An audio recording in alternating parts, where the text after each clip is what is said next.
Ladies and gentlemen, welcome back to another Bitcoin update.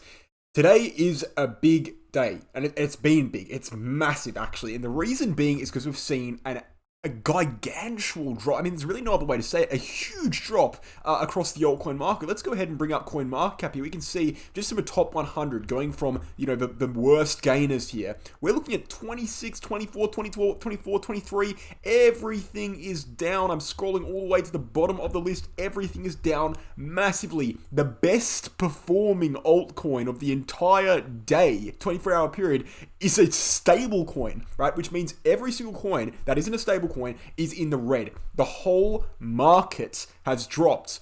Bitcoin, however, interestingly and expectedly, it's gone down, but it's remaining firm. This is what Bitcoin does, guys. 3.5% down on the 24-hour candle. We've got Ethereum almost doubling that, not quite, but almost doubling that at around 6%. This is why Bitcoin controls the market. Bitcoin is the staple. It holds its ground even in wakes of massive collapses. All the altcoins, look at the altcoins. These all top 100 coins. Everyone loves these coins. Oh, they're going to make me $1 million. They're going to 100x. Guess what? Bang, 20% all down. Pretty much every single coin in the top 100 down 20%. So, massive stuff. And huge volatility. I guarantee you a lot of people have lost a lot of money. A lot of people have made a lot of money. Probably more losers than winners in this kind of situation, especially with altcoins. But this is why, and we'll get into the Bitcoin analysis in a second, this is why I've been telling people over and over and over again, time and time again, do not muck around with altcoins until after the halving. After the halving is when altcoins start to show their dominance, and this is reflected very well in the Bitcoin dominance chart. What we see is that the bottom occurs, okay?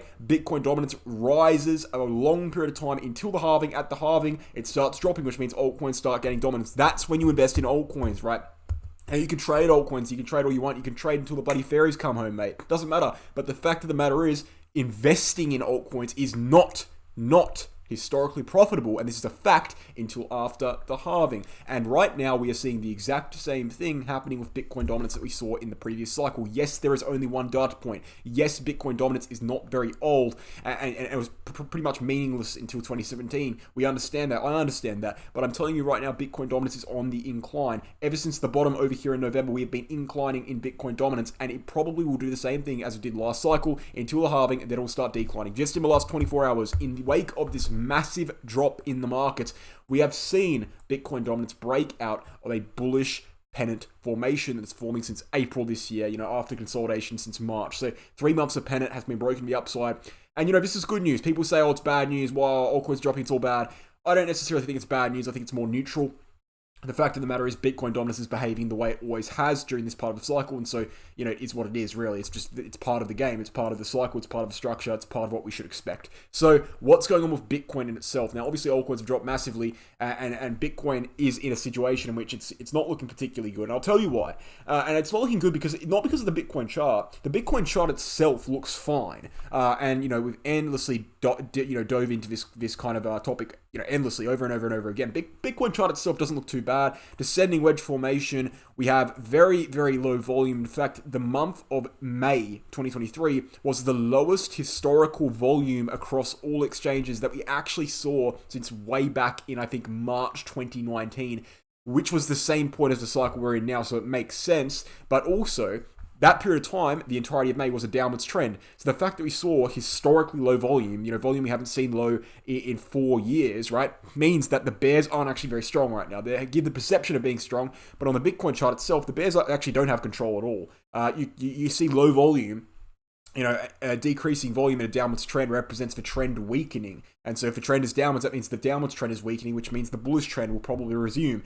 Bullish descending wedge formation will likely break to the upside. That's how descending wedges work. We've got plenty of support from the bull market support band, which is being tested right now, might I say. Gaussian channel as well. Horizontal support between 24K and 25.2K. But, and here's the but, I don't actually think it looks as good as it did yesterday, right? And it's not because of the Bitcoin chart. It's not because of the Bitcoin chart. But, one thing I will look at is the 15-minute chart on Bitcoin. Yes, we're broken below this symmetrical triangle formation. We've come down. We're forming almost like another bearish pennant, so it's risky. Bitcoin chart isn't perfect, but it's definitely not terrible. What is bad is this. The total cryptocurrency market cap doesn't look particularly good. We've actually broken below the descending wedge formation on the total cryptocurrency market cap. That is where I'm getting a little bit concerned. if we draw in a support line, we can see we've also broken below that support line. And the reason why this is interesting and the reason why it's concerning is because the total cryptocurrency market cap historically generally reflects what Bitcoin's going to do next. Now, not all the time, certainly not all the time, but sometimes it certainly does. And we have this, very similar descending wedge formation on total cryptocurrency market cap, and we have the same sort of descending wedge formation on Bitcoin. On the total cryptocurrency market cap, we've broken below that wedge, and we've also broken below the uptrending line.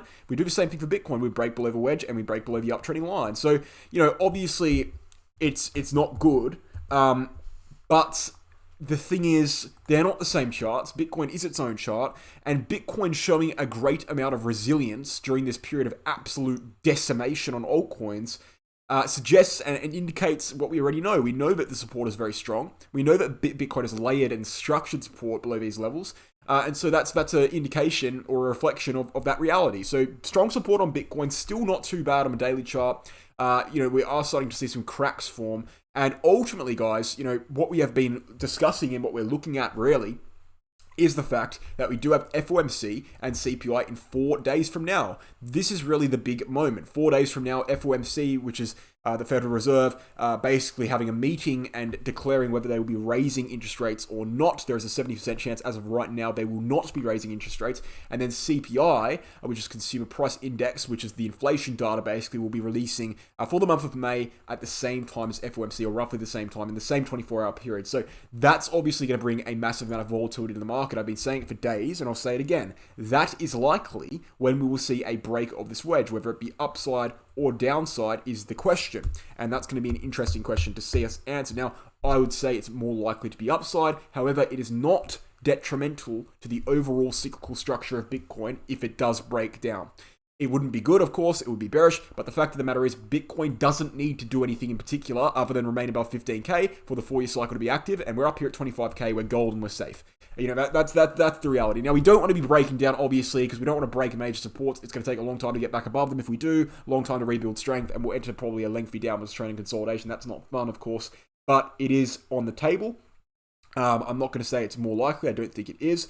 But there are indications coming through now that it's more likely than it certainly was yesterday. So FOMC, as I said, FOMC, CPI in 4 days. That's really what people should be looking out for. Without further ado, guys, I will end the video there. But before we do so, I want to point out the fact that during this period of time, obviously huge decimation of altcoins, we've been seeing huge activations, huge profits on VIP. VIP has managed to come through and profit massively during this period of time. The VIP group is on Telegram if you're interested. All the information is below, including our historical trading results. Guys, also I want you guys to go ahead and check out the Bitget exchange. I'm in partnership with Bitget. I've got my referral link in the description below. 15% trading fee discount for life and exclusive reward center if you sign up using my referral link. That is the way you can help the channel, but the way you can help yourself as a trader as well. Cheapest exchange in the market. There's heaps of exchange FUD going on with Binance and Coinbase. Get on an exchange that you can non-KYC. They have a protection fund. They have their reserves released. Everything's good with it. So check it out. Description below, referral link. We've also got the Crypto Academy's Become a Trader course, guys. This course is going to teach you how to trade step by step in a 10-unit format. Become a trader. All the information is on the website below, and you can click on the link to the website below and read up all about it. And as well as that, you can email us at this email address at cryptoacademycourses@gmail.com, and we'll send you back a payment information sheet as well as a video tutorial of what the course entails and what it actually looks like so you can make a fully informed decision. Thank you guys for watching. Hope you enjoyed, and I'll catch you in the next one.